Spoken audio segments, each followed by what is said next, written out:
Good morning, everyone. My name is Jayati Chaudhuri, User Services Librarian here at Cal State L.A. I would like to welcome you all for joining the Open Scholarship at Cal State L.A. event today.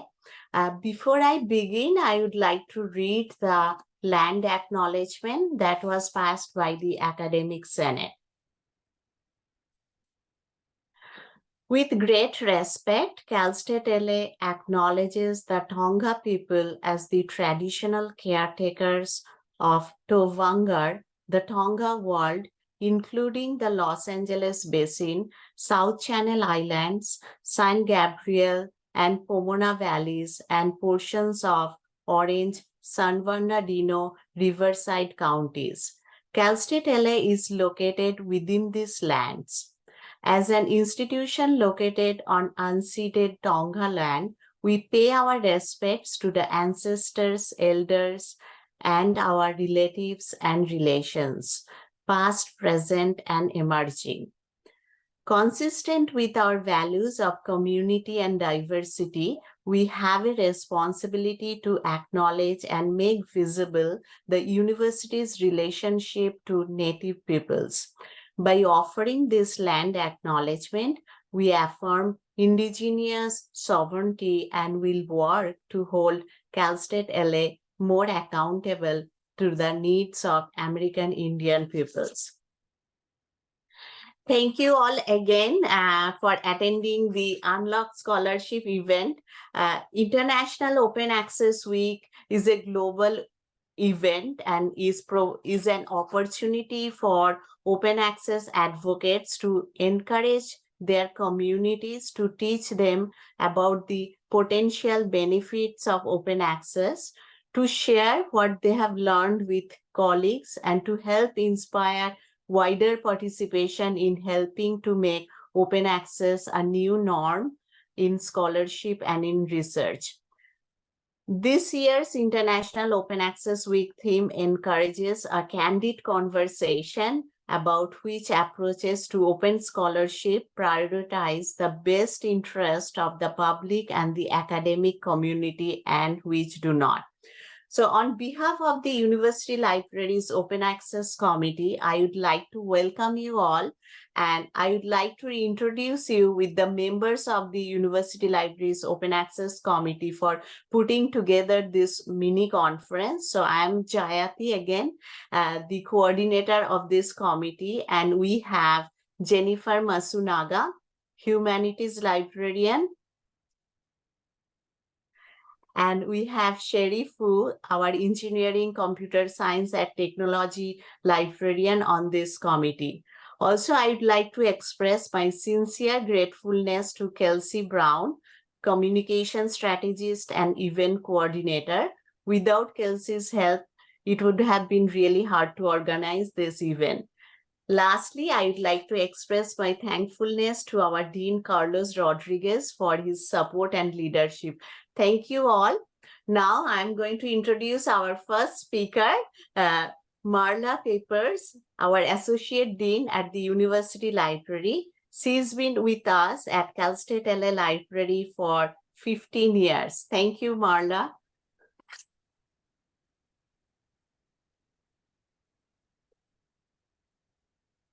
You are muted. Unmute. Okay, here we go.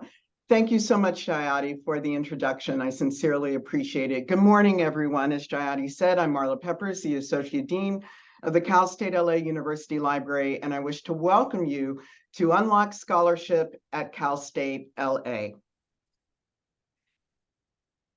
Open Access International Week is in its 16th year. This week, there are discussions and programs, such as the one today, taking place across the globe that provide an opportunity for the academic and research community to continue to learn about the potential benefits of open access, to share what they've learned with colleagues, and to help inspire wider participation in helping to make open access a new norm in scholarship and research. The theme for this year's OA Week, Community Over Commercialization, encourages a candid conversation about which approaches to open scholarship prioritize the best interests of the public and the academic community, and certainly which do not. Adopted by its 193 member states, the UNESCO recommendation on open science highlights the need to prioritize community over commercialization in its calls for the prevention of, quote, an equitable extraction of profit from publicly funded scientific activities and support for non-commercial publishing models and collaborative publishing models with no article processing charges, end quote. By focusing on these areas, we can achieve the original vision outlined when open access first defined an old tradition and a new technology have converged to make possible an unprecedented public good. Selected by the Open Access Week Advisory Committee, this year's theme provides an opportunity to join together, take action, and raise awareness around the importance of community control of knowledge sharing systems. So, what is open access? The internet has fundamentally changed the way we create, share, and engage with knowledge. In many ways, the internet has democratized knowledge and has made it accessible by not only the privileged few, but by a much larger global audience. Researchers, scholars, and educators around the world have a tremendous stake in the success of the open access agenda. Simply put, open access is the free, immediate, online availability of research articles coupled with the rights to use these articles fully in the digital environment. There are 6 widely regarded benefits of open access for authors.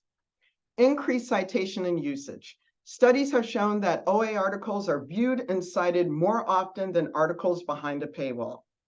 Greater public engagement. Open access can help your research reach new readers, not just those with easy access to a research library or your university library. Content is available to those who can't access subscription content. Wider collaboration. OA publications and data enable researchers to carry out collaborative research on a global scale. Increased disciplinary conversations. Open access journals that cross multiple disciplines can help researchers connect more easily and provide greater visibility of their research. Faster impact. With permissive licenses like the Creative Commons Attributions license, researchers are empowered to build on existing research more quickly. Creative Commons licenses give everyone from individual creators to large institutions a standardized way to grant the public permission to use their creative work under copyright law. Compliance with open access mandates. Open access journals and books comply with major international funding policies that are currently altering the publishing landscape.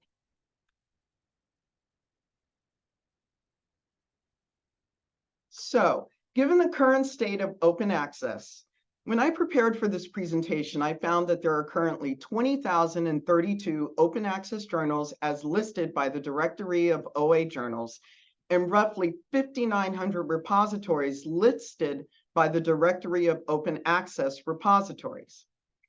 Different levels of OA exist. These are dictated by publisher policies and the ways in which published material is accessible.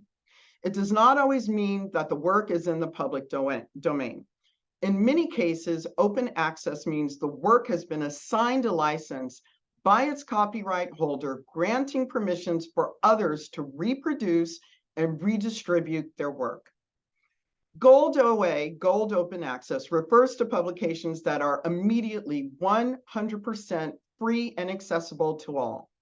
Some Gold Open Access journals require that authors pay a fee to support this model, and read more under the guides section on paying for open access to readers.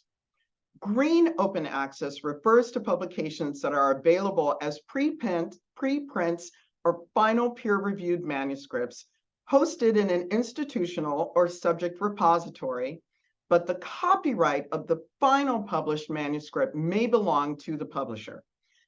This model usually does not require authors to pay a fee. However, the authors need to discuss this potential option with their journal.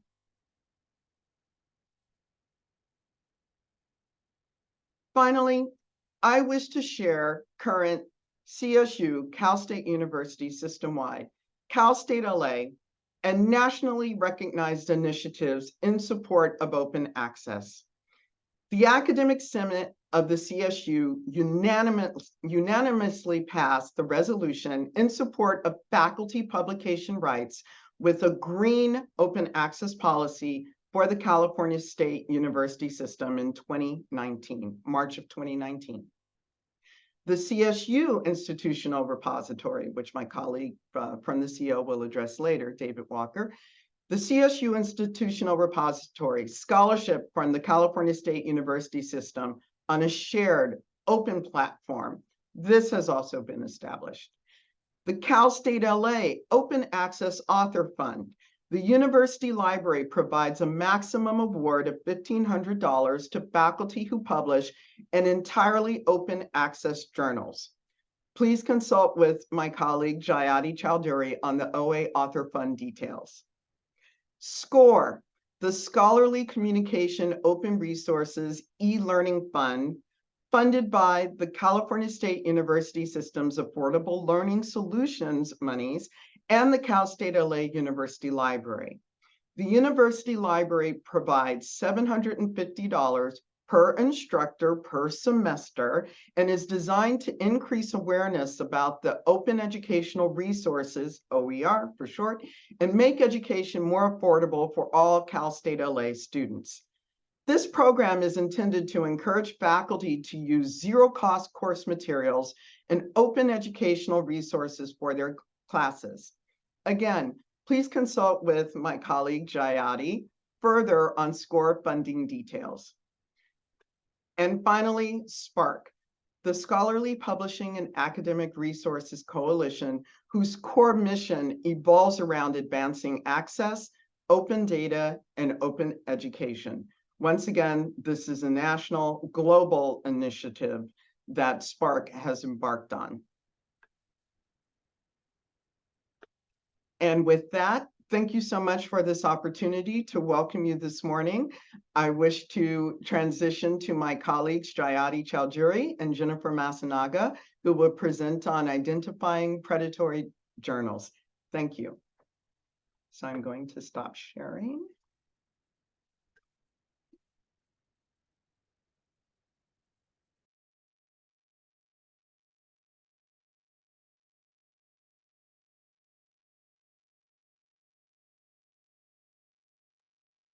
Thank you, Marla.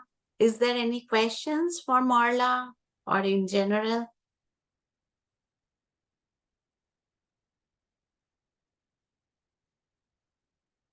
Okay, then we are going to move on to our presentation.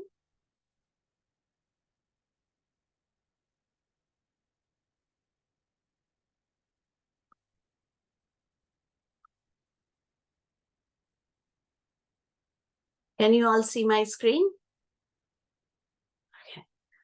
So thank you all again for attending the mini conference. The title of our today's presentation is Identifying Predatory Journals, and I'll be presenting with with Jennifer Masunaga, our humanities librarian, and again I'm Jayati Chaudhuri, user services librarian here at Cal State L.A. So today here is our agenda for our presentation. First, we are going to talk about what is a predatory journal, what are the warning signs of predatory journals, and what are the tools or resources you can use to avoid predatory journals. Before I begin, I would like to explain to you all why we chose this topic, because as a coordinator of Open Access Committee, we get many requests from Cal State LA faculty to support their open access articles and provide the article publishing charge. And Unfortunately, recently we have received some submission.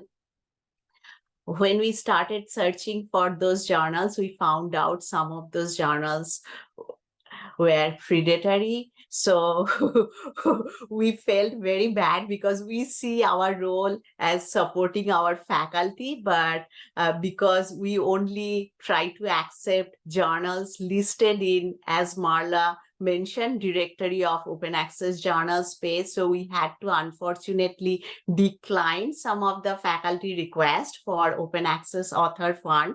So we thought we'd explain to you all how to actually identify predatory journals, because it is not really easy to identify predatory journals, and let me explain you all why it is that. So first of all, what is a predatory journals? Predatory journals are actually a global threat. They accept articles for publication along with author fees without performing promised quality checks for issues such as plagiarism or ethical approval. So they solicit articles from researchers through practices that exploit the pressure on researchers to publish. Predatory or deceptive publishing are terms describing publishers or entities that exploit authors by charging publication fees, yet don't deliver on their promise of the editorial board and publishing services that are associated with legitimate publishers.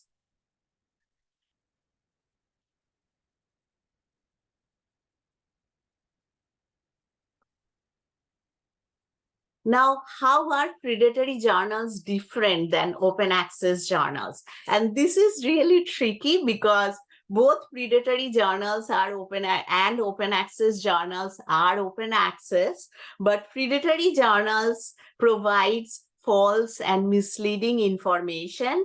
Predatory journals are driven by self-interest, usually financial interest at the expense of scholarship. So predatory publishers are companies or individuals who have started new electronic-only journals, and they claim to fulfill the norms of scholarly peer review and quality control, but they don't deliver it. Deviation from the best editorial and publication practices. That's a major the flaw of predatory journals. Lack of transparency. If you go to any of the predatory journals page, it will be hard for you to identify who are on the editorial board, what is their article publication charge, where is the contact information. And many times they provide you like false contact information. Also, aggressive marketing and solicitation.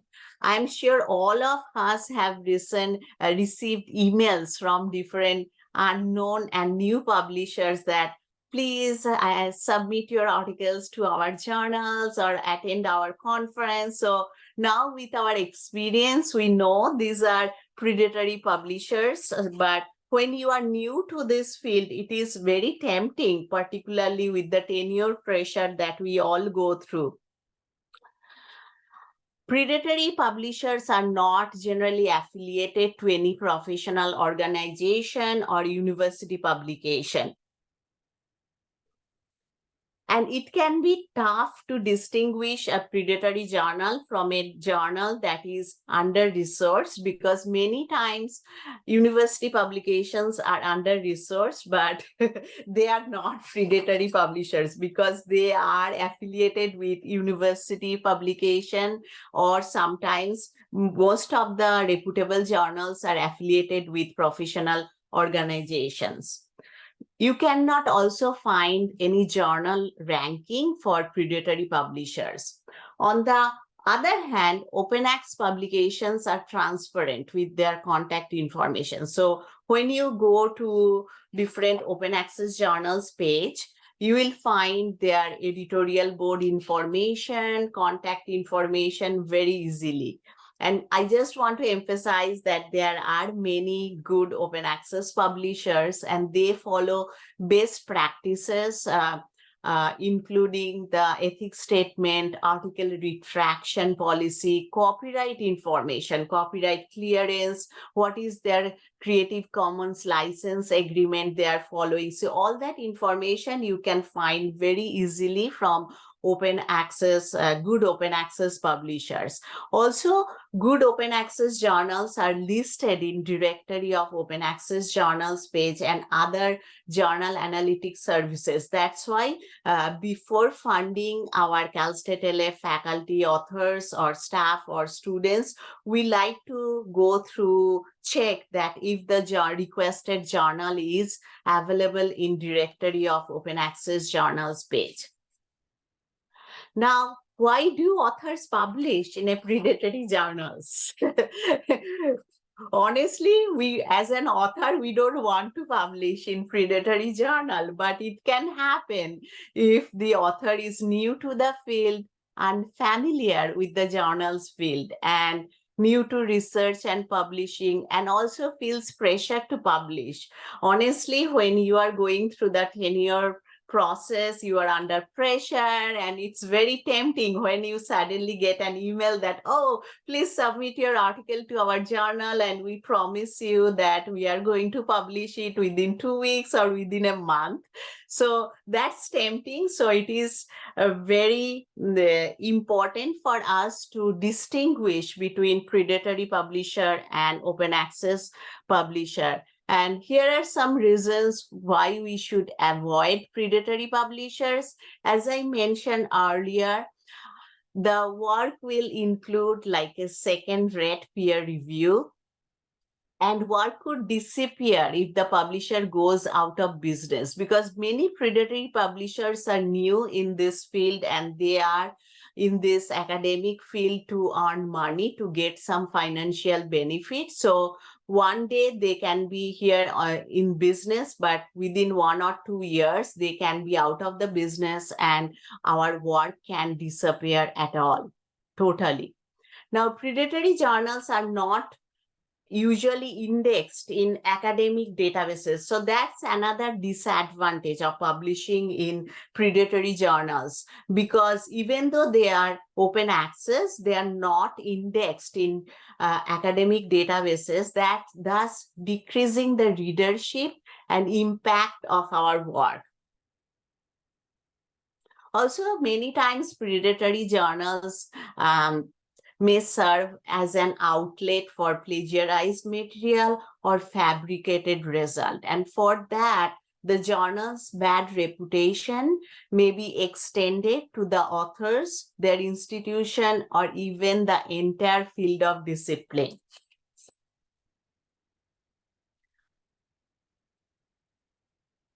Now, Jane is going to talk about what are the warning signs of predatory journals. Yes, hi everyone. I'm going to share my screen, so just bear with us for a second while we switch over. Oh, wait, that's not the one I wanted. Get out of here. Sorry. This one. Can you see my screen now, the slideshow? Yes. All right, so we'll continue. So, okay, so signs of predatory journals. I get to be the negative Nancy, and I get to tell you that it's not as easy as you would think to determine if something is predatory or not. In fact, even the term predatory journals is not really that helpful, because a lot of times there are journals that are not predatory per se, but they are not up to the quality standards that our fields would like. And sometimes, you know, especially for these journals that are just starting out, they're not following best practices. And so they get caught up in being seen as predatory, even when they're not. So a couple ways in the past that librarians and authors have determined if something is predatory or not. They use 3 different types of tools. One would be a blacklist, and that's probably the one you're most familiar with. A blacklist is just a list of journals that are known predators in the field or discipline, and they are blacklisted. The most famous one being Beale's list. Beale's list is a blacklist that came out in the mid 2020s or 2010s, and it was very famous. Unfortunately, it's since been taken down, and Jayati's going to talk more about it because it's one of her favorite tools to share. But this is the standard for a long time, to have this list of journals that are bad actors. The problem with that is that sometimes people get listed on the bad actors list. They don't actually technically qualify. You see this really pretty graph in front of you that says no list to rule them all. That's the problem with having a blacklist, is that people can move on and off of a blacklist. They can also move on and off of a whitelist, which is a list of trustworthy journals. What happens when you're on a whitelist, you can have a journal that's hijacked, and hijacked meaning a bad actor will become the editor or move on to the board of editors and slowly kind of suck away all the good graces of that journal. A journal can just be bought out, frankly, by a bad actor. And so what once had a great reputation a decade before can suddenly become a problem later. And if they had that previous good reputation, they're now on that whitelist. And so they also get mixed up in there. We also have checklists. And I think that's probably the most useful for us, because the checklist approach makes you, the faculty member, in charge of your own vetting process. Checklists are great because they will give you a list of criteria that we suggest you look at before you decide to publish in a journal. But of course, as you see in this big graphic, which I pulled from a great article called Predatory Journals, No Definition, No Defense, there are so much overlap where you have white and black lists that are missing some of these people, and some people in the middle. The journals that are determined legitimate by the Directive of Open Access could also simultaneously be on a white and a black list. And it's, kind of hard to determine which list they're supposed to be on. So I guess the best way for you to determine if your journal that you're attempting to publish in is predatory or not is to look at several factors. The first one I highly suggest faculty look at are standards in the field. So the Committee for Publication Ethics, or COPE, have published Principles of Transparency and Best Practice in Scholarly Publishing. And they have a long list of things you should be looking at to determine if your journal is of a higher quality for you to publish in. I'm not even going to say predatory or not, because again, there's a lot of journals out there that are just starting out and they don't know what the best practices are. And it makes them in that weird middle ground. Because we don't want you to just avoid predatory publishing. We also want you to publish in the best options possible while still staying true to the open access spirit. There we go, the open access spirit. So when you're thinking about a journal and if it's good enough for you to publish in, you have to consider multiple criteria, including the ones that you see on your screen right here. We're looking for journal content. Is the journal's name unique? Is the website, functional? That's, a big ask in our day and age, especially since that's one of the biggest costs for a journal is hosting space. But the journal website should be functional, being able to take payments without feeling like you're going through a PayPal scam, right?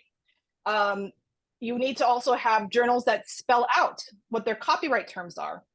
Somewhere on your journal, ideally, it should talk about what happens to copyright. What's your rights as an author, which is something you should think about for every journal, but particularly for open access, because again, like Jayati said, these journals could disappear at any time. And so if you don't know what your copyright rules are for your article, you won't know if you can re-upload it to a different journal later if this journal should happen to go defunct.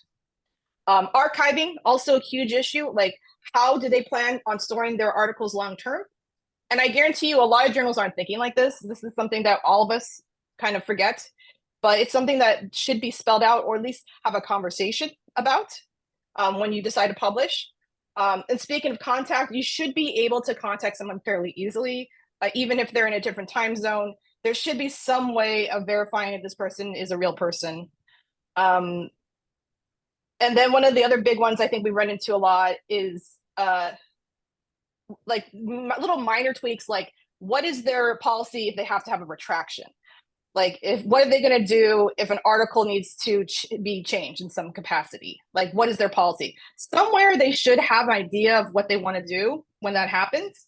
And if they don't, that is just one of the many warning signs. And you kind of put all the warning signs together to determine if you want to publish in that journal or not. If you yourself are considering starting your own open access journal, or you're on the board of one, you might also want to look at this list, because these are things that your journal should include in order for you not to be considered at risk. And they don't guarantee, like, most people don't think about all these things at the very beginning, but as your journal grows and you develop an audience, these are really things that you want to start hitting. I also want to show you a couple of examples of a good journal and then a bad journal. So the first one I'll start with is from MDPI. So let me get out of this PowerPoint real fast. You can still see my screen, correct? All right. Yes. Let me make this a little bigger. There you go. Okay, so this is an example of a quality open access journal. The publisher, MDPI, they're very one of the biggest open access publishers around. So that would be my first good sign of, yeah, this is a well-known publisher, academic publisher in the field. This journal, if you can see right here, spells out everything very transparently. It's going to have the information about peer reviewed and what the definition of what open access is, high visibility within Scopus, Web of Science, it's journal ranking. Now, one of the criteria I saw that people list is that journals that advertise rapid publication are usually suspicious, but this one happens to advertise that. And I just think we are seeing more people advertising that as a benefit because they recognize the peer review takes a long time. So that's not automatically a disqualification, but it is something many of these checklists tell you to watch out for.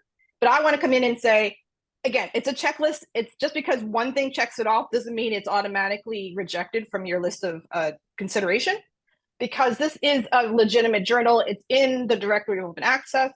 I can double check that. If you look at their editorial board, it'll go very quickly to people that you can actually double check, links to their websites. Now, I know that people can just take your photo and like pretend to be you on websites. That has been known to happen. So you do want to double check some of these, the first few editors. You can also email directly to say, are you actually on this board? If you think the journal is a little bit suspicious, they should be able to get back to you rather quickly. And again, you're going to check multiple things to make sure that this is a good journal. So that's one option you have. Looking at issues like aims and scope, they should have an idea of what they want this journal to be. They should have like their aims, their what they cover, what they don't cover. Good sign to see that they're working with COPE, right? Here is their copyright / open access information. You're looking for anything that talks about copyright policies or is offering you a Creative Commons license. If there's no mention of that, that's a red flag. What else do I have in here?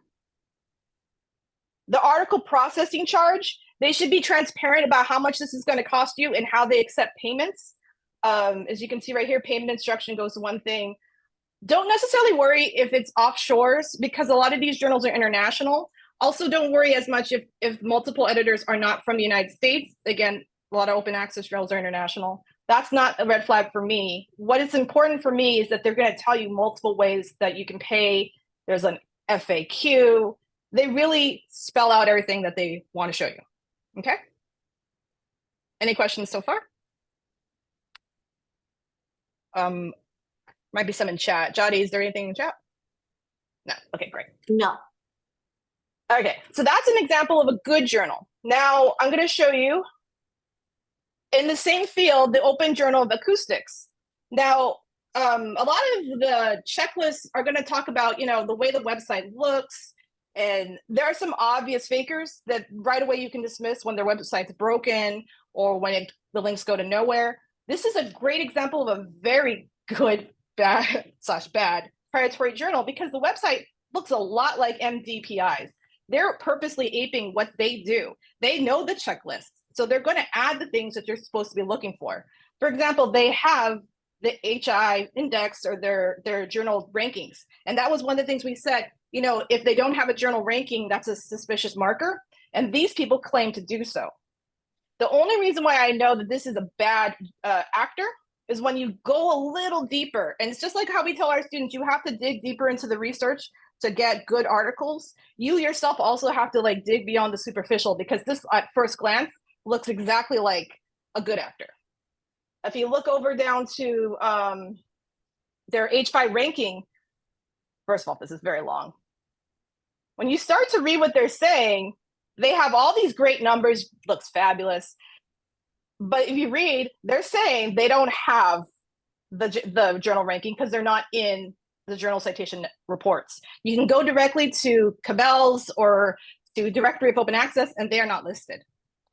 Even though they claim to have a ranking factor, they've made it up. If you keep reading, they're saying, we calculate our own impact factor based on Google Scholar citation counts.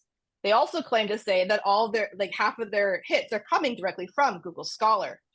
That's a red flag for me, because you shouldn't be making up numbers. Even if you don't have a ranking, you know, don't make it up. They really admit this is a number they came up with themselves. And that took me a little bit of digging to figure that one out. Another red flag for me on this website is that the number of publications coming out is rather low. The last time it came out was 2021. It was June. This one article came out. And then you see the next article was March. You know, journals that don't publish infrequently, that's really not to the standards. We typically like to see regular publications, you know, in batches, right? So you have a fall publication, spring publication. You don't typically tend to see people publishing whenever they get something accepted. You can click into these articles and read them yourselves. That's probably one of the best factors, is to see if the articles in this journal are something that you want to be affiliated with. You know, do these articles make sense to you? But all in all, this is a very hard to determine if this was a predatory journal or not. It took a lot of digging. One way I was able to tell that this was a bad actor is because it was listed as a bad actor in one of our resources that I'm going to talk about next, which is called Cabell's, or Kebel, whatever. And it's listed in there as a predatory journal. When you look at their violation, this is their overview. And when you look at their violations, they're saying falsely claims that indexing in well-known databases. They promise a rapid publication. But again, we talked about MDPIs also advertising rapid publications. So I hope you're understanding the quagmire we are now trapped in as a society, where it's getting increasingly hard for us to pick apart what's a bad actor and what's not who's the good actor, because they know the tricks that we're using, and they will adapt to meet our checklist, meet our blacklist and whitelist. It's really up to you to be very vigilant and to kind of get to know the big players in your field within open access. Okay, is there any questions on that so far? No. Good. Let's go back over here. Okay. Now that I've scared you, what can you do to fight back against this? Like I said, there is no one checklist to rule them all. But with a combination of educating yourself on who is a good actor in your field, recognizing names, experts, and then just doing a little bit of due diligence, you'll be fine. You can always turn to one of us to walk you through this process. We also have a couple of really cool resources, and Jayati's going to talk about this one, because this is one of her favorites. Yes, it is. Thank you, Jen. So I want to make you all aware of the Bill's list. His name is Jeffrey Bill, and he was a librarian at University of Colorado, Denver. And he is the one first coined the term predatory publishing and published his first list of predatory publishers in 2010. So 13 years ago, he did that. After noticing a large number of emails inviting him to submit articles or join the editorial board of previously unknown journals. So in August 2012, he posted his criteria for evaluating publishers, and with the second edition posted in December 1, in February 2013, he added a process for a publisher to appeal its inclusion in his list. So he was that popular that publishers want to be included in his list. So that list was unfortunately removed, but then the archived version is available, and we are going to post this entire presentation on our open access page. So you will be able to access all this information anytime you'd want to. Jen, do you mind clicking on the Bill's list of hijacked journals? Yes, there you go. Yeah, so this is really this shows you how hard it can be to really determine whether a journal is a predatory journal or not. So in this list, you will see, if you scroll down, like the title of the hijacked or predatory journals and the title of the authentic journals, and they are exactly same sometimes, unfortunately. So if you scroll down and go to I have few example. Yeah, you can stop here. So please take a look at this International Journal of Academic Research. So the authentic journal name was International Journal of Academic Research. The predatory journal's name is International Journal of Academic Research. Only difference is that they are using an acronym, and same, even worse, actually, the next example, International Journal of Game Theory, exact same name. So it's super confusing for authors to realize which one is actually the real journal. But if you use this list, you will have opportunity to click on the link. Jen, if you can click on the link for International Journal of Game Theory. The bad one? Oh. Yes, the bad one. See, it's going to a page, it doesn't exist anymore. But if you pay attention to their like URL or web address, they use the word Springer, because the original journal, if you go back to the hijack journal page and click on the International Journal, this is actually a reputable journal from Springer. So see how closely they follow and hijack other reputable journal, and it makes really confusing for authors to distinguish between these two journals, predatory and real journals. So again, we are going to provide you all the tools to avoid or distinguish between these two journals to make your research life easier. And now Jane is going to show you more tools and resources that can help you to identify predatory journals or publishers. All right, sorry, went too fast. So other resources, again, the COPE Principles of Transparency and Best Practices. I love it. This is really good PDF that I highly recommend you look at, even if you are not planning on open access publishing. These are standards that everyone, including like the traditional publisher, should be moving towards. And if, like I said, you're considering making a journal or you're working with a journal, these are things that your journal should be moving towards. A checklist that I really enjoy using is Think, Check, Submit. They are co-sponsored by COPE, DOAJ, and other scholarly communities. A lot of academic publishers like Springer and EBSCO also encourage you to use this tool. I think this is the one for us who want to turn off our brains a little bit and use the checklist to help ourselves go through every category. It's very good, very up to date, and it's sponsored by COPE, like I said, and DOAJ. Looks like that. The links are going to be in the PowerPoint. I know I've run out of time, so I'm just going to speed through. Let's see.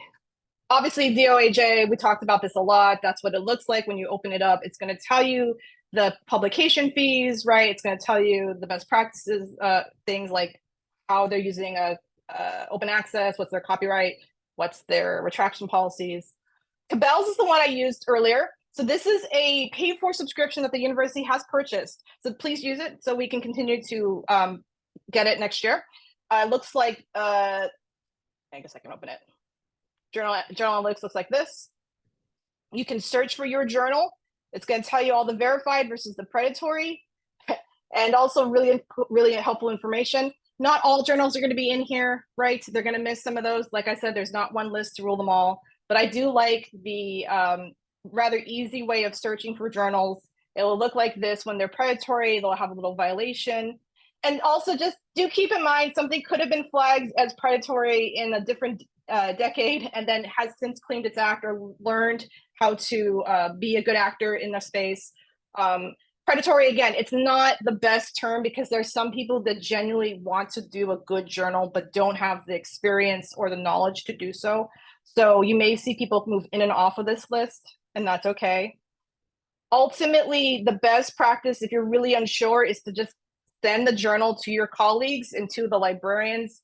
Me and Jayati are very happy to do this with you because we've had a lot of practice being on the Open Access Committee and working with the Open Access Author Fund. Sherry as well, sorry, my colleague Sherry is also involved. and we'll walk you through this process. And I think that's the ones we put up. I've also listed some articles that you might find educational about blacklists, about where I got information about predatory journals in the first place, and really help build this presentation. Those links are all in the PowerPoint. And yeah, that's what I got. Thank you all. Is there any questions? Sorry, we went over time.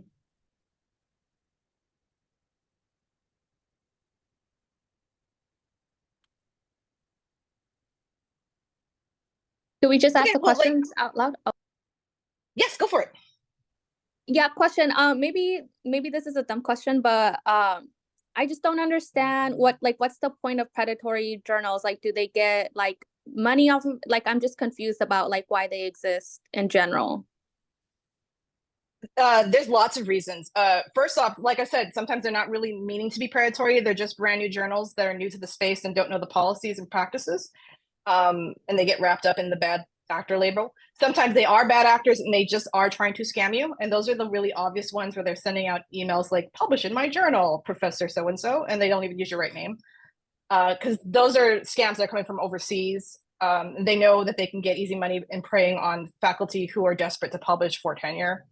And then there's that middle ground, like Jayati was saying, where they are like kind of just, they've hijacked a good and well-known journal and they're trying to manipulate people, and they're more sophisticated. So it can run the gamut from just like trying to get your money to genuinely want to do something good, but just don't have the skill set to get it there. That makes sense. Thank you. Mm-hmm. Any other questions?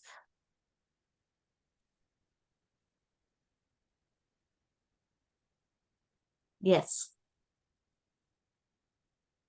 With what you said there, how sometimes with some of the predatory journals that they are just new to the system, how often is it the case that they eventually get to the point where they are trustworthy?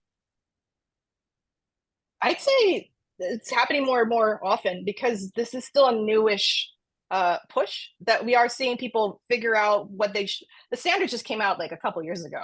So we are seeing more people learning the standards and growing as journals, and being able to gain legitimacy over time. Yeah. So I think we're going to see more and more journals moving towards that. Yeah, and it takes at least couple of years to establish as a journal. So and get indexed in DOAJ's page and other reputable indexes. So it will take couple of years to establish a journal. Does that answer your question? Yes, it does. Thank you both. Yeah. Of course. Any other questions?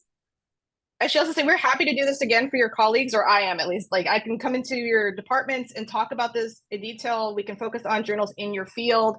So please consider us as guests for your future department meetings when you want to have a conversation about this, because it's very important to us. Yes. Okay. Thank you all for your questions and participation. I think we are ready to move on to our next presentation. Sherry?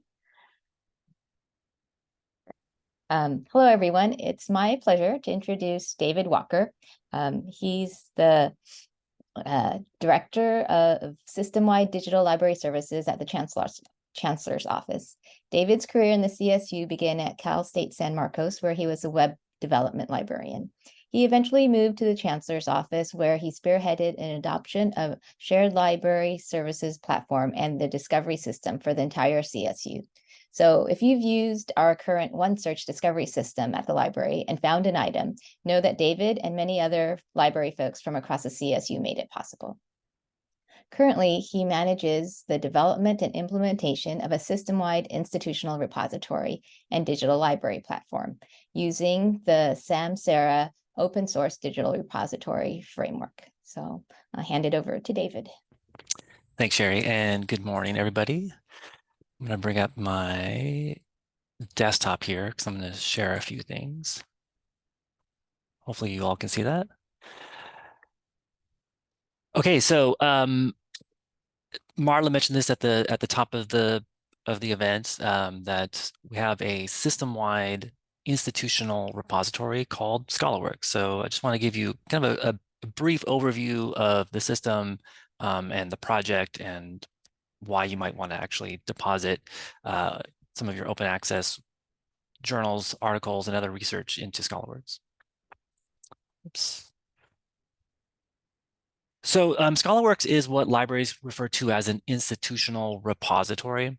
An institutional repository is basically a digital asset management system that's really geared towards the capturing, preserving, and making available to others the intellectual output of the university. And for the CSU, that includes both student research as well as faculty research, spanning a wide variety of different types of materials.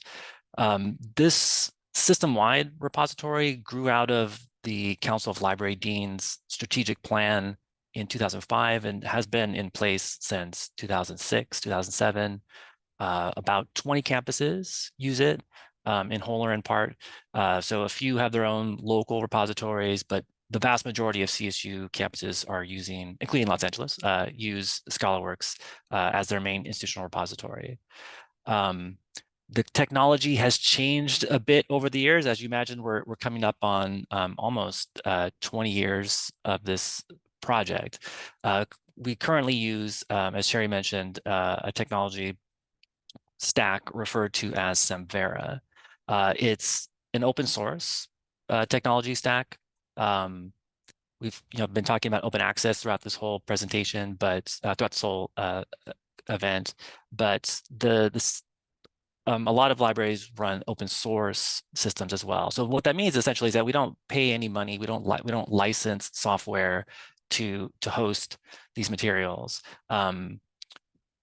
We're using basically the same open source technology that's used by a lot of large research institutions, including ones nearby. A couple of the UCs use it.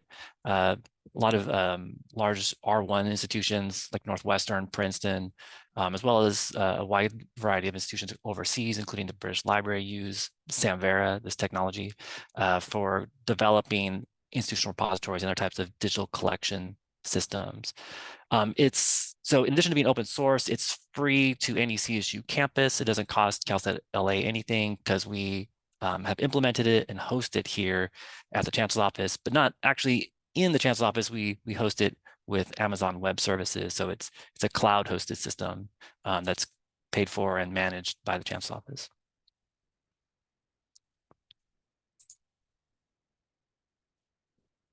You can deposit quite a lot of things into ScholarWorks.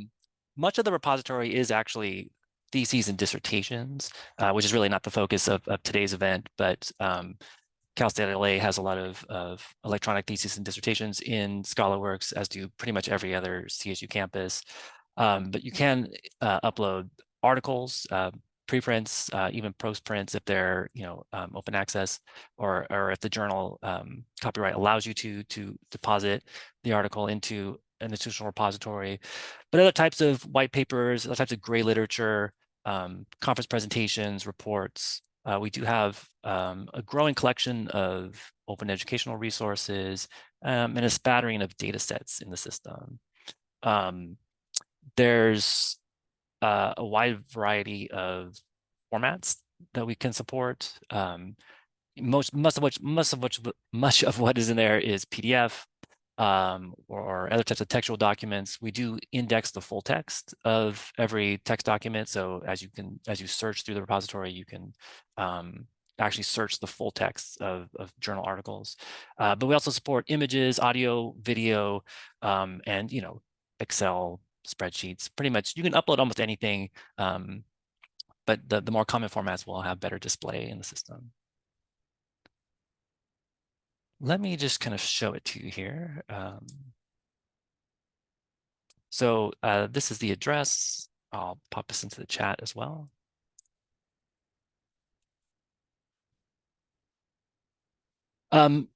much of the focus in the system is really around search, as you might well imagine, but you can browse from the homepage into some of the bigger kind of buckets of the system. As I mentioned, a lot of the focus of the system is around dissertations and theses, but faculty publications are also a major part of the site. As I go in here, you'll see the different kinds of results that you can find here. We have a faceted search. So as you type in search terms, or if you just start to browse, you can start to then like narrow your search down into different categories. Here you can see I'm going to choose presentations. So you can see some of the kind of more exotic materials that we have in ScholarWorks. This presentation right here, for example, is a PowerPoint. You'll see other types of things. Let me go to videos here. Here's some like lectures and other types of things.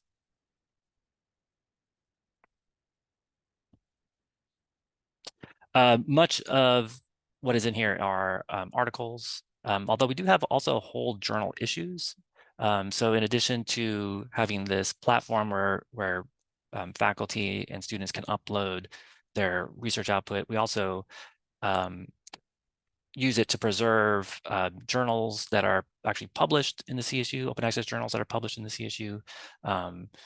We have a whole journal, open access journal publishing platform where you can actually, where libraries and editors in the CSU can actually manage an entire open access journal. But in addition to that, we also have ScholarWorks as a place where they can be preserved.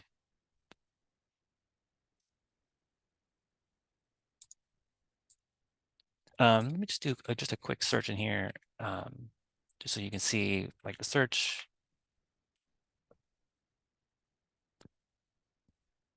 So again, this is searching the full text of everything, as well as the metadata that has been uploaded with all of these submissions.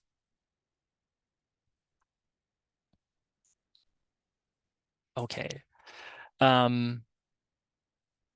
So why deposit in ScholarWorks?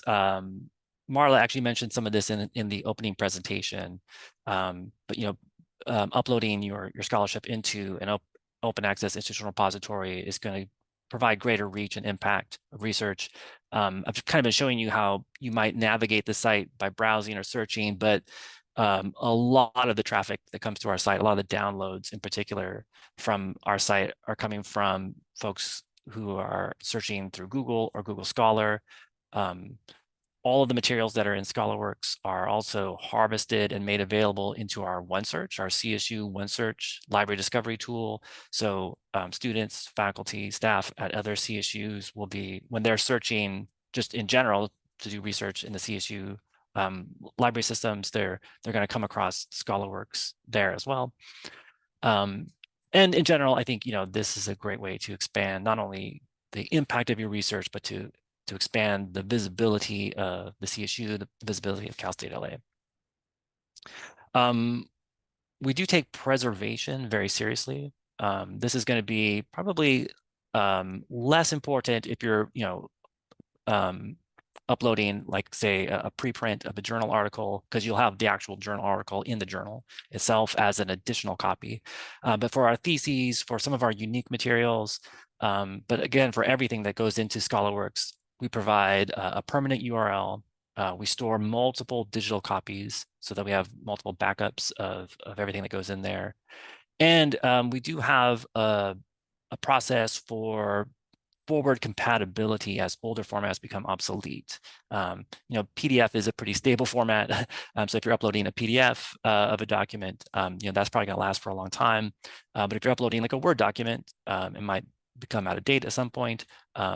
I don't think we have any like Word perfect documents in there, but over time, we're talking decades, these older file formats, especially for audio, video, are going to become obsolete, and then we'll have a process for actually migrating them to newer formats so that they can continue to be accessed by end users.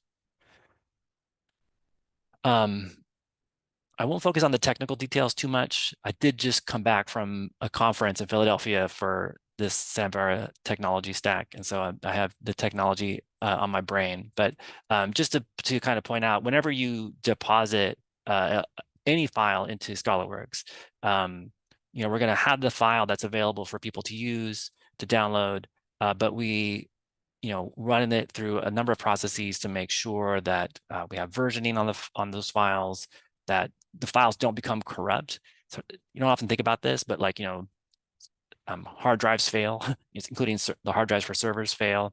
File systems can actually corrupt files. And so we have a process that keeps multiple copies of every file. And then we do checks between the copies to make sure that none of the, like not any one file hasn't changed. And if it does change accidentally, so it's been corrupted, then we replace it with one of the other copies. So in that way, we can make sure that everything in the system, that a file that goes into the system is preserved indefinitely.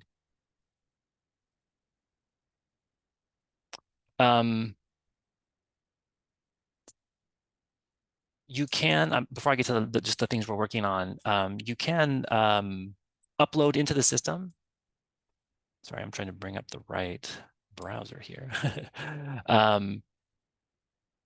Each campus does this a little bit differently. Each library has a little bit of a different set of policies for how they want faculty to contribute works into the system. I think at Cal State LA, any LA user can actually upload like a journal article into the system. And so I'm hedging my bets here just a little bit because I think the librarian at Cal State LA who was previously working with us on ScholarWorks is now working for us here at the Chancellor's office. So I'll let the folks at LA kind of just tell you how that works. But in general, any Cal State user can log into the system. I've already logged in here, as you can see. They can click on this button to share their work, and you can see the different types of things that you can actually upload. There's forms for specific things, including publications. This might be a stale request here, no? And so, you know, there's like the usual kind of form where you can fill in information about the work that you're uploading, a place to upload files. You'll, you know, mark whether you want to make it public or not. And then there's a deposit agreement and all of these things. So uploading is fairly simple, fairly straightforward. A lot of the libraries have a process where they review submissions before they're made public so that we can check copyright, check the metadata, maybe enhance the record a little bit to fill it out. But those are some of the details I would leave for the library folks at Cal State LA to relay to you. But that is the system in general. Barry asked, what is a fixity check? So fixity was kind of what I was mentioning before. Fixity in a sense means to like fix the file in case it's corrupted. It's a way of calculating a file. You get a checksum up of a file. So it's kind of complicated, but basically the idea is that you analyze the file and you get this like kind of representation of the file as a set of alphanumeric digits, and then you compare it to other files, other copies of the file, and if it changes, then you know that something has happened to that file. And so a fixity check is a way to make sure that the file doesn't change, essentially so that it doesn't get corrupted over time, which can happen. Just some things that we're working on. So we have usage statistics, you know, like how many times someone has viewed an item, how many times someone has downloaded an item. We want to make that a little bit more public so that you can see, you know, how many times are people looking at this record, how many times are people downloading the article. Because we're in a shared system, you know, you're actually looking at results, you know, across multiple different campuses. We want to be able to more easily connect articles and other resources by discipline. We've historically had things organized by department, but the sense that every CSU has slightly different department names. It's not quite the best way to connect resources across the system. So we're working on cataloging everything by discipline. We're also working on creating campus landing pages. So, you know, right now the system, and kind of contrary to what I've been saying, just recently. The system is very much focused around kind of the CSU. As you go into a specific work, you'll see which campus that it's from. You can always limit the search results by campus. But one of the things that we're working on is to have essentially like an entry point into the system that is branded for the campus, that's like scoped to your campus. So Cal State L.A. would have one of these. It also gives us an opportunity to more easily browse through like a college and department structure list or to highlight specific collections that are at each campus. We'll have one of these for for every CSU. This is just a mock-up that I'm showing you. But it's kind of a way to bring in a little bit of institutional branding into the system, as well as kind of a more focused kind of area for the system, as opposed to having just this kind of large CSU branded site. So those will be right here. Right now, you can just browse by Cal State L.A. But in the future, there'll be this kind of like essentially like an LA portal into the site. And also improved audio and video streaming. So that is ScholarWorks in a nutshell. I guess if anyone has any questions, I'd be happy to answer them.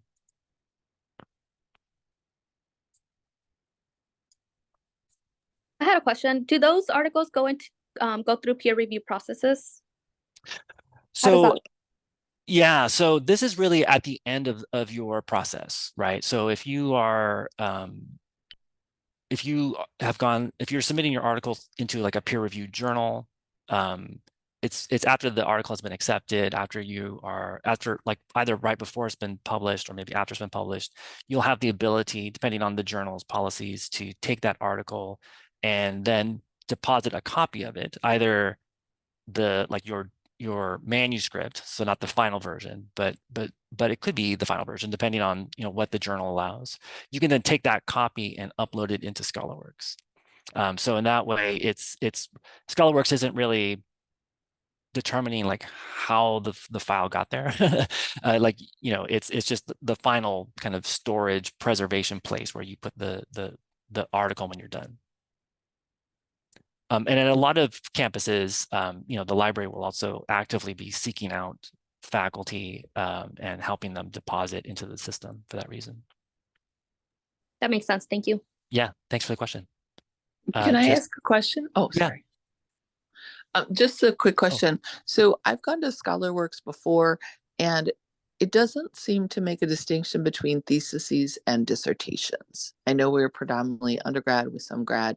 We have some doctoral programs, and I haven't seen that. Is that just a fluke, or is there a way to distinguish? There is. Let me just kind of share my screen real quick.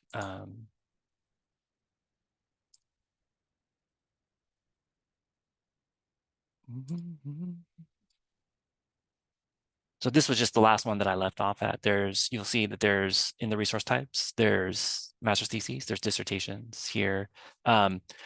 We have been doing a lot of data cleanup lately. I mentioned at the very top of the presentation, we've changed the technology. We've like shifted from one system to another. This is the latest version of ScholarWorks. And so we've had to kind of pick up and clean up some of the data. So if you've seen, the system in the past, or like older versions of the system in the past, it may not have been quite as clear what was a master's thesis or dissertation, but this current version should be making that much more clear. Thank you. Yeah, you're welcome. Jessica, sorry, you had your hands up. Thank you. So do most journals allow you to, once your article is accepted, to be able to put it in something like ScholarWorks, even if you didn't pay their open access fees and you didn't, agree to open access through their means? This doesn't violate the copyrights of, or I know that for some journals it may, but what is it common? Is it more common that we're able to deposit our work here, or is it more common that a journal would not allow that?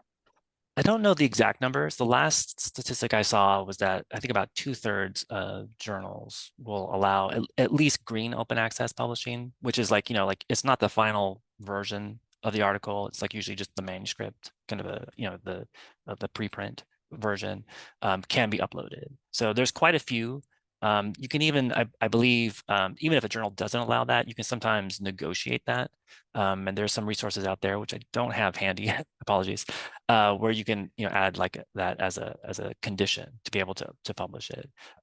There are there's a big database called Sherpa Romeo.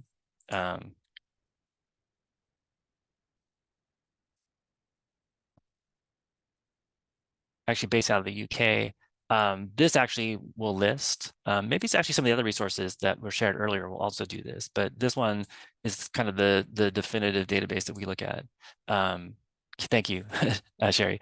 That actually includes the listing of like what you can do for open access with each journal, right? Whether it's green open access, gold open access, that kind of stuff. Thank you.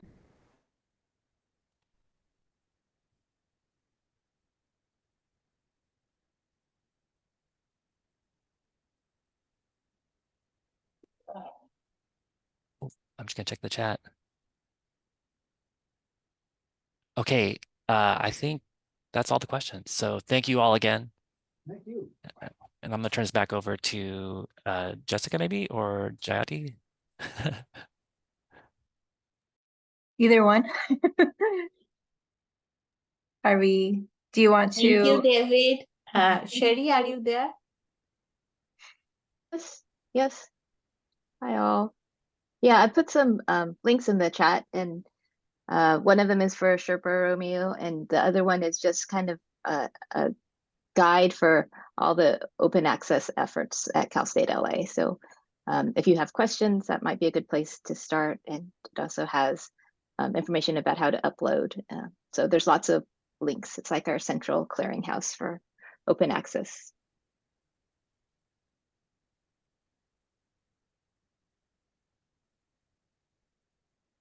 Should I start?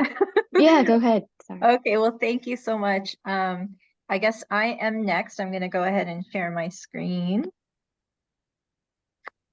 And go to my slides.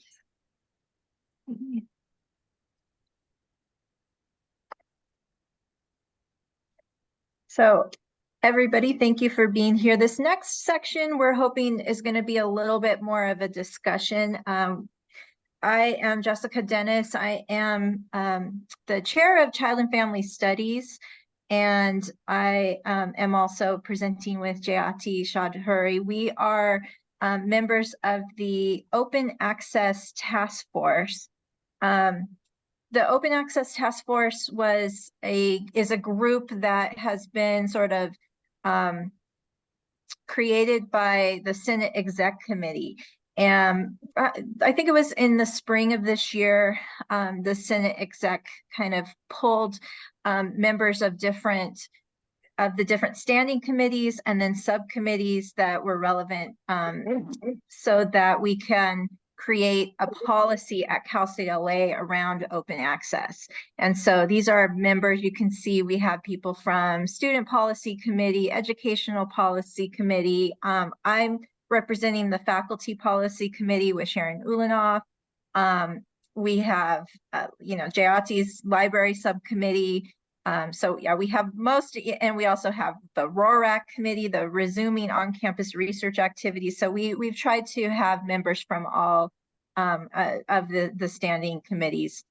And so the charge that Exec Committee brought us together was that they would like us to make some policy recommendations around open access. They have asked that we look at, federal policies, California policies, executive orders. Marla mentioned one of the executive orders, or probably the most relevant executive order that was in 2019 that was, around open access, saying, that it's something that is encouraged by the Senate of the Chancellor's Office of Cal State LA.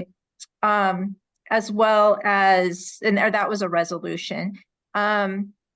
Then we have, what are the instructional needs, RSCA needs, et cetera. And so we have just begun this process. We're we started by sort of taking a lot of, Jayati has helped to kind of pull a lot of the other policies that are out there. There's a website where it lists all of the different policies with links to all of the different policies around the world around open access. And so we have looked at some of these.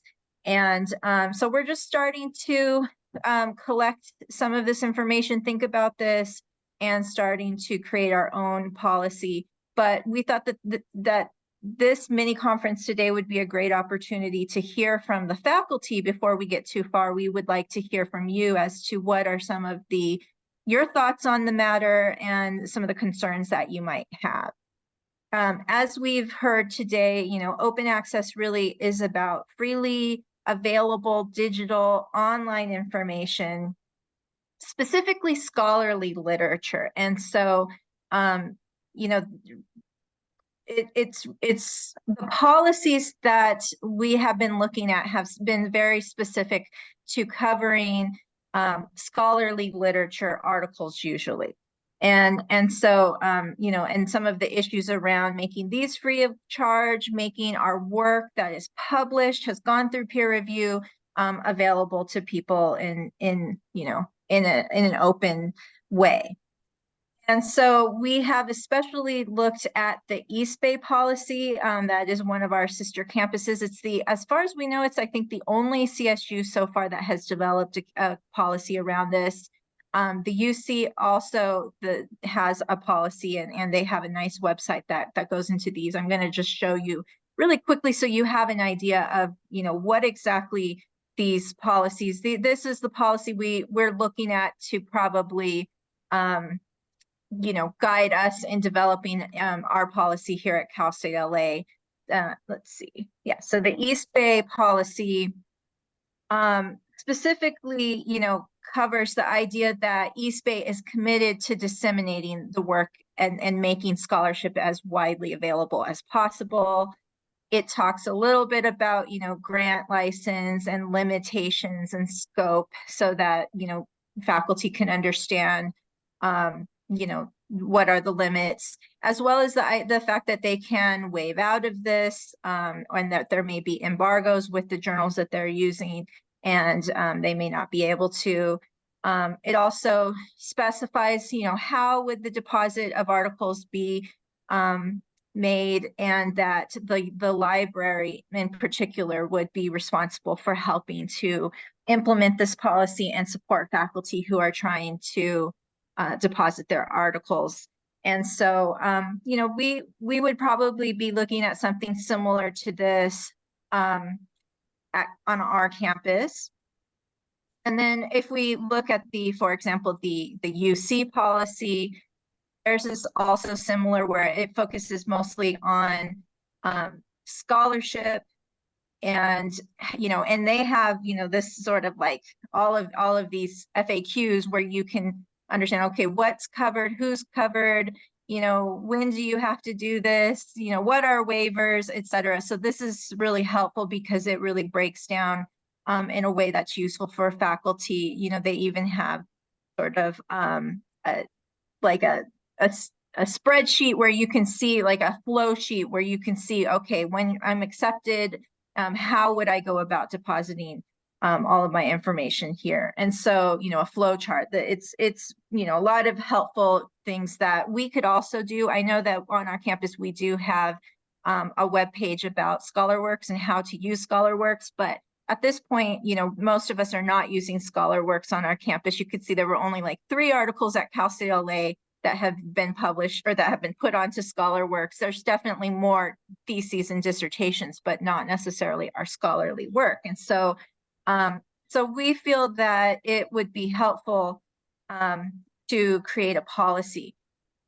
So the idea here is that we want to be clear that at least the first policy that we would be, what we would be drafting would be something that is focused on scholarly literature, peer-reviewed articles, not necessarily things like thesis and dissertation. We're not necessarily speaking to, that all students have to deposit their dissertations here or anything like that. It's really more about encouraging scholarly literature, not necessarily open educational resources, or, people certainly could, but most of these policies don't necessarily speak to that, or to how people would use OER in their classrooms or anything like that, as well as data files. You can, again, you can see that ScholarWorks, you can deposit data files, but that is probably not something our policy would specifically speak to. It may be something that we might talk about in the policy, and maybe address some of these issues, but I think these policies mostly focus on scholarly literature and not on these three other things that may have other issues involved. And so, but nevertheless, we feel that it would be beneficial for us to adopt a policy similar to the East Bay policy, because it would help to sort of solidify that we have made a commitment to making our scholarship as widely available as possible. ScholarWorks is obviously something that is available to our campus. It's something that can help to facilitate our work so that people can, get access to it through Google Scholar and other things. And so it would definitely promote awareness of ScholarWorks as a resource if we create a policy around it. As well as it would increase access and citations of our work. It could lead to, and help facilitate international collaboration. If we, do this, we can also support and clarify the guidelines of how it should be used and under what circumstances it should be used.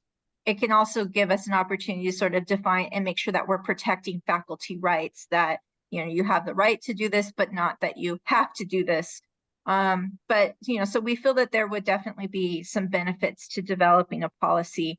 And in a moment, we want to hear from you as well as to what, what other thoughts you have about this type of policy and what kinds of things you would want to see. So that kind of gives you an overview of where we are for our task force, and that, we're starting to collect and look at the other policies. We're starting to have conversations around this, but we want to have an opportunity to hear from some of you. We're going to take notes.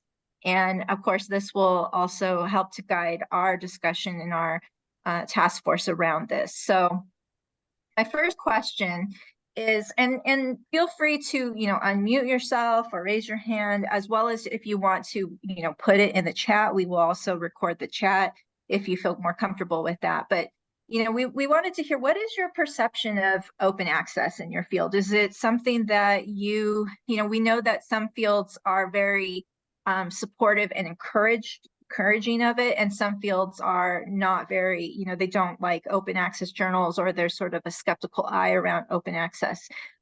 So we would love to hear from people from different disciplines, what exactly is the perception, to kind of get us started. And again, you can put it in the chat, you can unmute. Go ahead, Harnawaz. Yes. Perception of open access in our field study, it's actually very open arms. It's very, very encouraged. I think the best example is actually just a couple of weeks ago, there were two really big, so my field, I should say, of study is ecology. Specifically in my time here, I'm actually focusing on city wildlife ecology. So a couple of weeks ago, there were actually two big articles that came out, and they tried to make open access, but still people would communicate with each other saying, "Oh, we couldn't get access to it. Could you help us get open access?" And then the authors would say, "Sure." So it definitely is encouraged in our fields for open access. Absolutely. That's good to hear. All right. Any other examples? Are there any that maybe you aren't sure how your field feels about it, or it's actually been, discouraged? Any other example?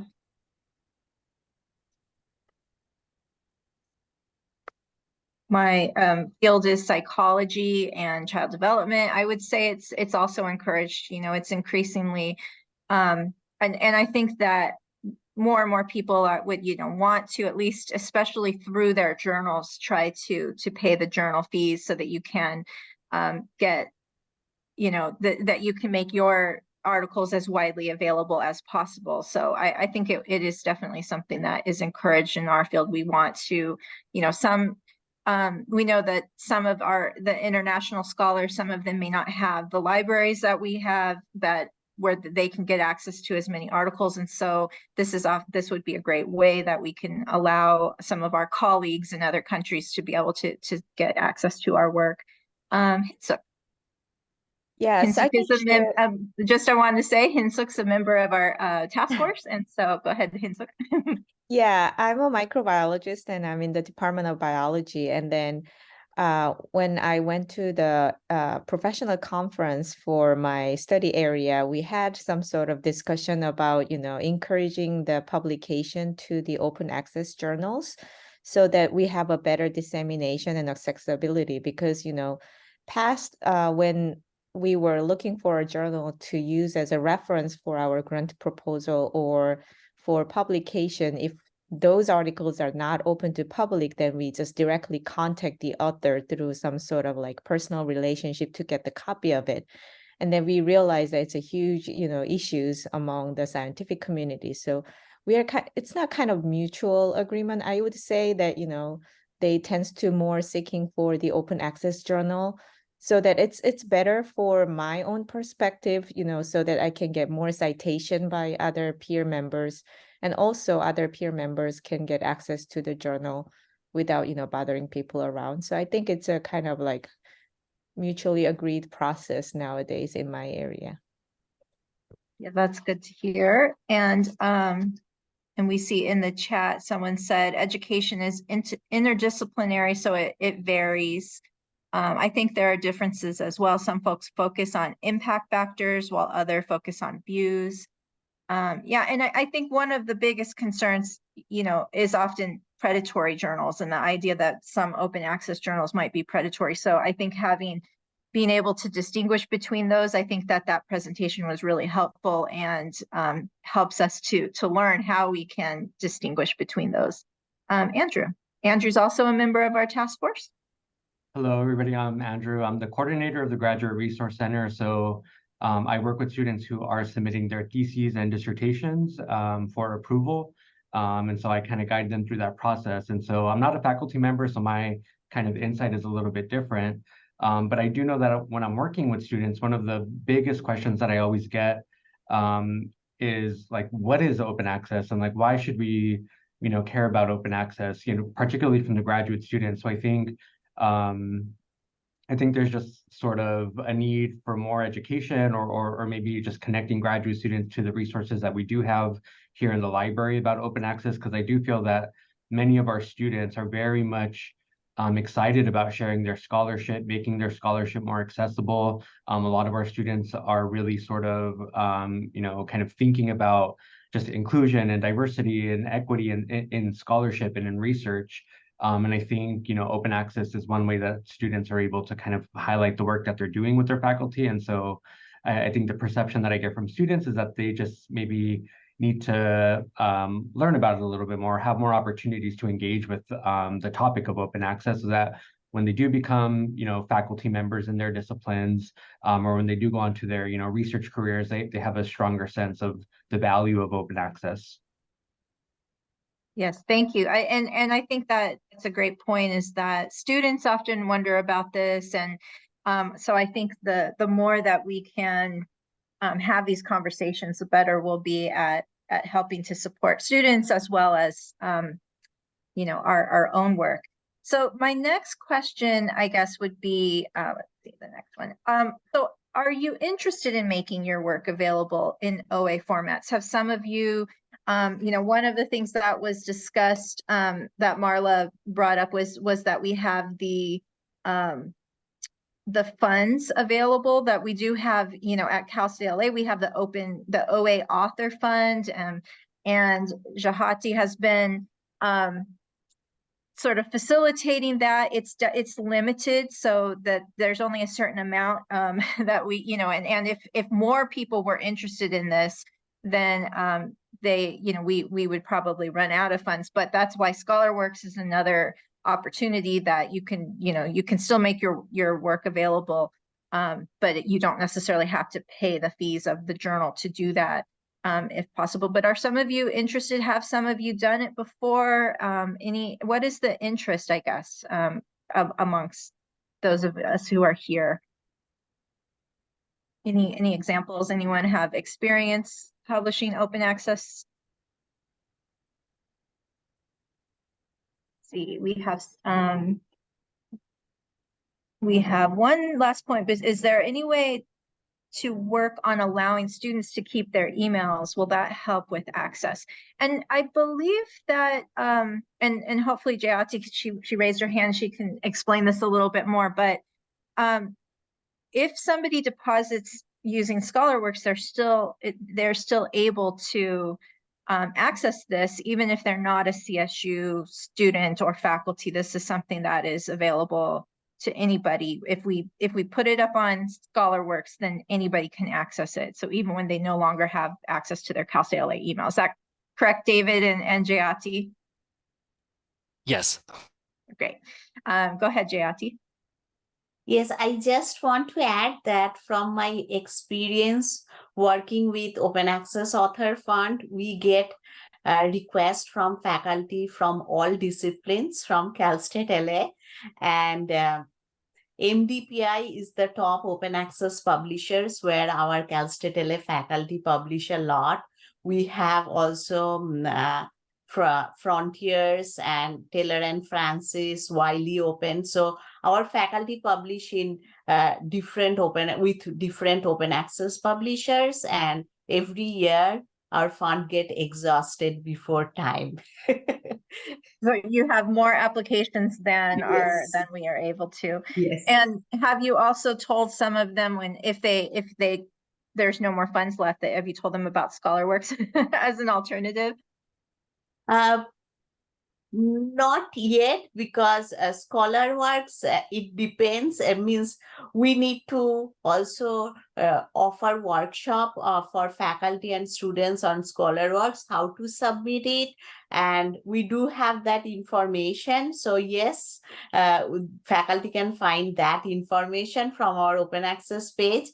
But before that also, faculty needs to be aware of whether or not the particular journal allows you to archive your published version in ScholarWorks. Right. So there are steps involved before archiving it in ScholarWorks. Right. And that's where, I think we would have a better sense of, if more people were using it, we would know more how often that becomes an issue in the future. But any other examples? Anyone else are, maybe put in the chat. Yes, no, are you interested in making your work available this way? I think probably most of us are here because we are somewhat interested. I know that I would like to, but I have not chosen open access yet when I've published this myself. So yeah, we have people saying definitely. All right, let's see. Do you have questions or concerns about open access, especially using using a repository such as ScholarWorks? Are there any concerns that anyone has from this? After hearing more about ScholarWorks, did any concerns come up for you? Yes. Hi, this is Barry Hunt. I have a question. I'm really interested in what you're saying. This is tremendous. David talked about the CSU ScholarWorks, et cetera, and you can upload lectures, et cetera. I wonder, is there any kind of, well, obviously there's quality control, but if I just took one of my lectures and sent it in there, could I post it on ScholarWorks in the hopes that I could maybe find it again 5 years from now? Or is there some people would say, we don't just take random lectures. This has to be, kind of like really scholarly and footnoted and peer-reviewed, et cetera. I mean, what's the control on me just uploading my lectures to your ScholarWorks? That's one question. Related to that, once it's there, I presume everybody can go on to ScholarWorks anywhere in the world and look at what's there, and anybody could grab my lectures and use them in their teaching if they so desire. Yeah, so well, let's start with the quality control issue. I think that's a great one for David. I mean, and I think that's part of why we would be hesitant to include things like open educational resources in our policy, because I think that those are not peer reviewed, and that it could become some, maybe problematic if everybody's just like constantly putting all of their lectures up there, and it would be difficult, to know what is good and what is not good. But so I think that's maybe that's part of why most of the policies kind of stick to just peer-reviewed articles, as at least as a start, because I think that OER encouraging people to put OER up there might be a concern. David, what would your answer be about quality control with something like things like that? Yeah, I mean, Jessica, you really kind of hit the nail on the head here. I mean, this is really largely a campus issue. I only showed the presentations there just to give you a flavor of the different types of media that are in the system. There really aren't too many campuses that upload, for example, just like lectures or presentations. Usually when they do, it's from like a conference or some kind of symposium that's been hosted by the institution. So they're a little bit more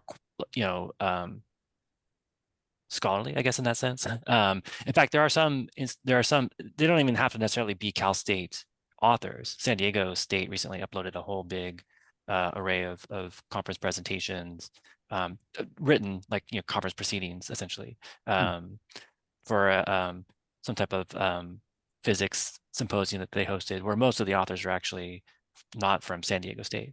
Yeah, so it's really up to each campus to decide what their collection is going to be. I would defer to the library at Cal State L.A. on these questions.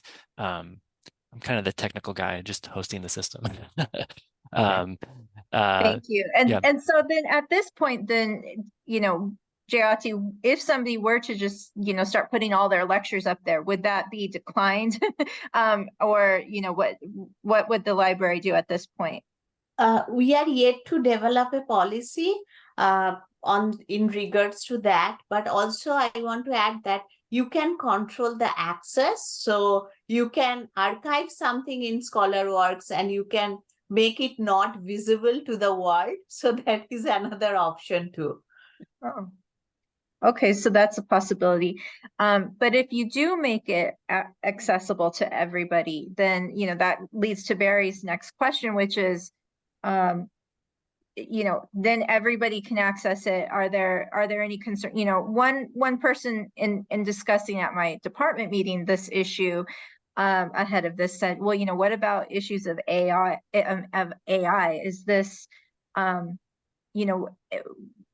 obviously, yeah, then, it is like, do we know that do a lot of the AI tools, probably mine ScholarWorks and other things, so, or, Google Scholar. So yes, it probably would be more accessible that way. Although, my comment on that would be, if we're only talking about already published work, that's probably already accessible, even if it's not free open access. It's still, if it's a published journal article, it's probably accessible via AI. But that was another question that came up. How much is it? Does this increase the accessibility in maybe ways that we don't always want it to be, made accessible? So yeah, Barry's sort of nodding his head. Go ahead, David. All right. So in addition to each campus kind of setting collection policies, we do have a system-wide committee structure that's through the Council of Library Deans that sets some system-wide policies for ScholarWorks. One of them is that we actually do block AI bots. We've kind of followed the lead of the New York Times in how to do that. In part because of issues around copyright, but also because some of these AI bots are actually bad actors and will start to like attack the repository. We had that problem. We had to like literally block the AI bot for TikTok from slamming the repository. So we take various measures to stop them from doing that. That's good to know. All right, yeah, so Barry, does that sort of answer your two questions? Again, I don't know that there's a perfect answer, but that's why I do think the OER issue is one that we are talking about and we will be continuing to think about, but yes, we would definitely want to come up with some sort of a policy for, under what circumstances should people put their, their PowerPoints and things like that. Yes, those are excellent answers. I really appreciate it. Thank you. Any other thoughts or concerns that people might have about the use of repositories? Well, I have a related question. For example, I teach a variety of courses. They're up on the website for students to access. Well, I mean, I don't know whether what I put up there, my own work and other stuff, is considered copyrighted or not. And I'm wondering if, for example, if somebody else teaches my class, in another semester, can they go onto the, CETL website or whatever and just kind of download my class and now it's their class. So everything I put up is for them, or do you know if there's any controls on that? Through Canvas. My answer would be that no, that if it's Canvas, then yes, others cannot. I mean, CETL can access it, right, but they don't regularly give access to others for that. So yes, I believe that those are protected. But again, I think there's a lot of issues around our educational resources and our lectures and our faculty rights around those. And right, we are on the FPC, we are working on an intellectual, or there's some discussion that we might do another intellectual property policy. I think that was just brought up as well in the Senate again. So I do think that will be coming more around intellectual property. Right.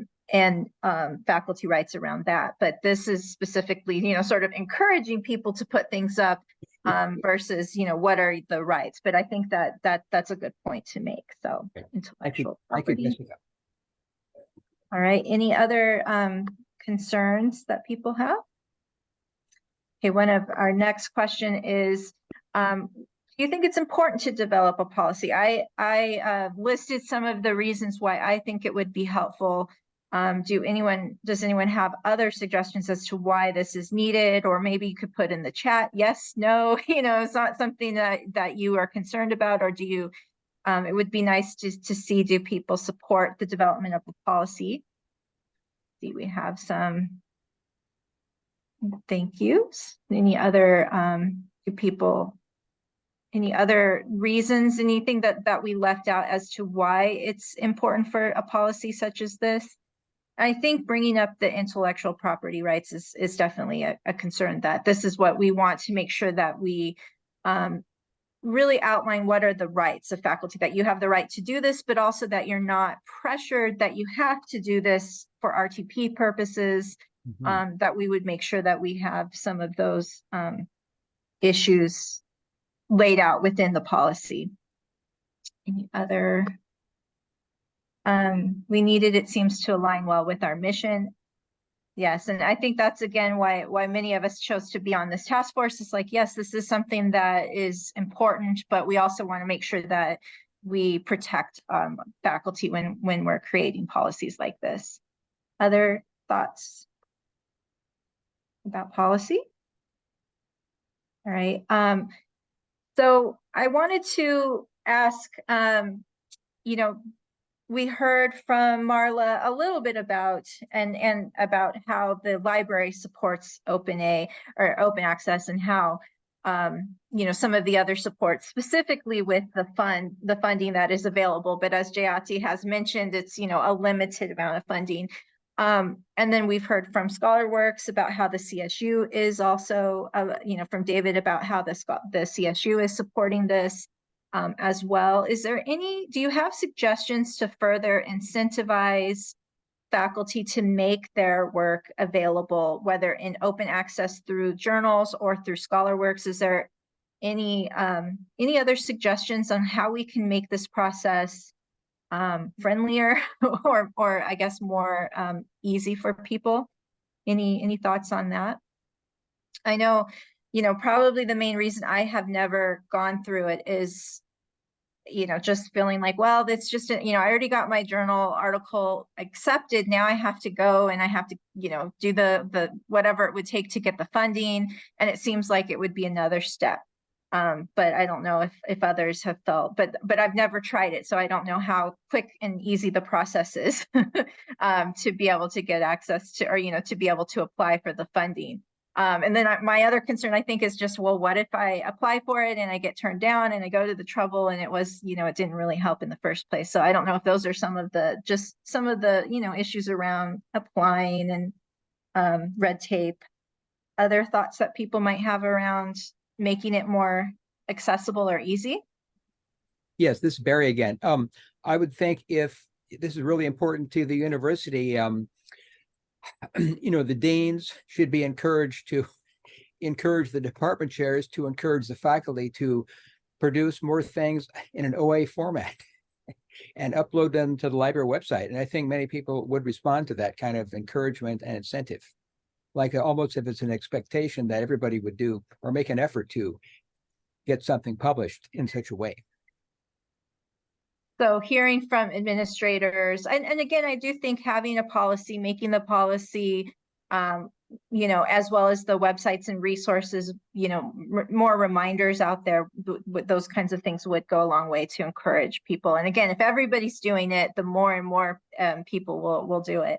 Jayati.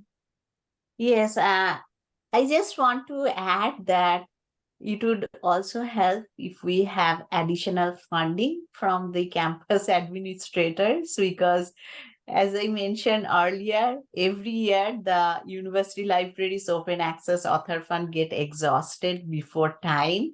Faculty contacts us like separately, and it's we don't like to say no to faculty. But we have to because of the limited funding. And same things occurred with the SCORE funding, which is for the open educational resources, and that even gets exhausted within a day. So I like to have this campus conversation, and I'm happy to hear all the supportive and encouraging comments, because if that helps us to get additional funding from the campus administrators to sustain this type of initiatives. Do you know, for example, at UCs or anything, how do they fund it? Is it just that maybe some universities allocate more funds to it, or are there grants and things like that also possible? Yes, for most like tier 1 institutions, at least the open access author fund comes from the provost office, because it's for faculty. And and they have much bigger funding, of course, than us. And our dean is also trying to convince our provost to get some additional funding, both for open access author fund and for the open educational resources fund. So yeah, they do have the campus support. Right. And I think the more that, again, people are aware of it, the more people have gone through the process and know that it's not that difficult to process to do, the more, people are there's going to be greater demand for it as well. So other suggestions to further incentivize, again, you can always use the chat. And then finally, we did want to ask just specifically about thesis and projects or dissertations. If it's not necessarily wouldn't be the first thing that we put within this policy, but we also may address in a future policy, or we may add to the policy something about thesis and dissertations and things on putting them in ScholarWorks. It looks like on our campus, that's the main thing that is put into ScholarWorks right now at this point is thesis and dissertations. But are there concerns that people or students might have? Have any of your students asked you about this? Is this something also that we feel is important? I think hearing that that the block of AI, that's, I think, very helpful, would make at least my students probably feel a lot more comfortable putting theirs out there, that other people can see their work that they did, but they wouldn't necessarily, be mined for AI. Any other concerns around thesis or dissertation projects? I know that Edith Porter is a member of our committee and she is not here today, but she has concerns about the fact that thesis and projects and things like that are not peer reviewed in the same way that journal articles are. So, you know, you're sort of putting out your research before it has gone through the process of getting fully peer reviewed or put into where it's ready for publication. And so that would definitely be a concern maybe for some faculty, where the research is the students, but it's also your research that you're supporting and that might eventually be published. And so it's sort of some of those concerns. Anyone have those concerns? David, were you going to speak to that? I was, yeah. So I mean, Jayati mentioned earlier that there's different like visibility settings that you can, you know, set for anything that you submit into ScholarWorks. One option that you have, and this is used often with master's theses, dissertations in particular, is an embargo. It's basically a set period of time in which the item is not available, and then after which it becomes public. So you could set like say a 2-year, 3-year, 5-year embargo, and that gives, you know, a student you know, the opportunity to then take that research and have it published before it becomes available freely, you know, through the website. That's good to know. Any other thoughts or questions about thesis and dissertation? And again, you know, the different settings where maybe it would just be available to others at the CSU or something like that instead of, you know, to everybody. Yeah, Andrew, I was going to say, like, Andrew might want to speak to that. Go ahead. Yeah, just to give you context of like what the current practice is on theses and dissertations. So when students are uploading their final drafts, they have 2 options through ProQuest, which is what we currently use for kind of keeping the theses and dissertations. So students can choose traditional publishing, which limits the access of the full text of the thesis only to Cal State LA users. And so anybody who's like searching through ProQuest will only be able to see the abstract of a student's thesis if they choose traditional publishing. And the other option is students can choose to pay for open access, and that's directly through ProQuest, and that makes it publicly available. And then for dissertations, regardless of whether the students choose traditional publishing or open access, those get published through ProQuest and they're made publicly available to everyone for the dissertations only. Most of the master's students choose traditional publishing because many of them are working with their committee chairs, their faculty mentors to publish their work in a journal after they complete the thesis. And so many of them like having the flexibility of being able to, you know, submit the thesis for purposes of getting their degree here at Cal State LA, but still having the flexibility to maybe take some additional time to work on a manuscript, or maybe their research is part of a longer term project. And so they need some additional time to finish that final version of what that published version would look like. And so most of our master students are choosing traditional publishing.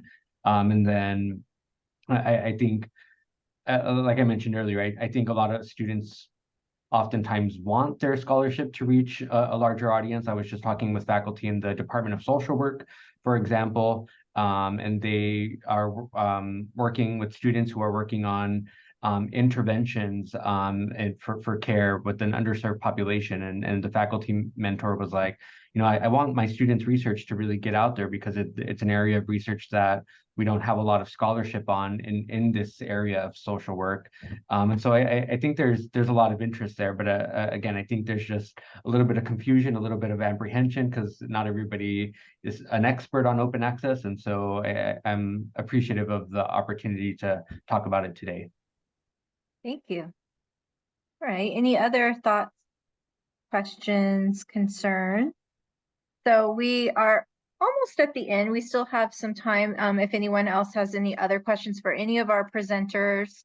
But if you would like to share some of your thoughts and ideas, especially around the policy for, so that we can get this to the rest of our committee, our task force. These are this is my email and Jayati's email. So feel free to, send us some of your thoughts, and we will make sure that we take that into consideration as we develop a policy at Cal State L.A. And we will be, of course, after we make our policy recommendations, we'll be giving that back to the executive committee, who will then circulate it with all of the standing committees. So I'm sure you will hear more about it after we are able to come up with something. But we really appreciate your input today. We appreciate the conversation that we have heard, and we look forward to hearing more if you are so interested. And so any other concluding thoughts or questions? Yes. Hi, this is Barry again. This was really good. And do you propose doing one of these again in the spring semester, something like this or something related? I think the library normally does this like twice a year. Do you have plans for the next one? Jayati? Yes, we generally host a mini conference every year during the International Open Access Week. But we do host other events where we talk about Cal State L.A. faculty publications. So I think you were mentioning about that, which will happen in spring, where we would like to celebrate all our Cal State L.A. faculty publications, like both traditional and open access and closed access publication. So Great. yeah, stay tuned. Thank you very much. Sure. Yes. Any other? All right. Well, I will leave it to Jayati or maybe Marla to close for us. But thank you, everybody, for participating in the conversation, especially our members of our task force who were here today. Thank you.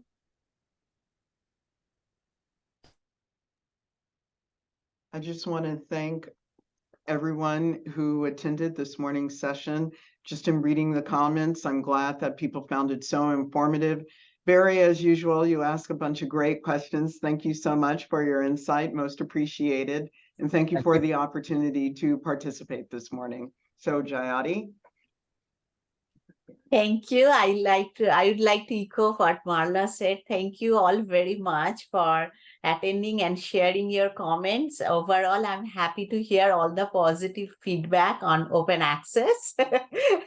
So we'd like to move forward. The open access task force will move forward and will soon try to develop a policy and share with you all. And we hope to see you again at our next open access event and in spring for our Cal State L.A. faculty publication event. Thank you all very much.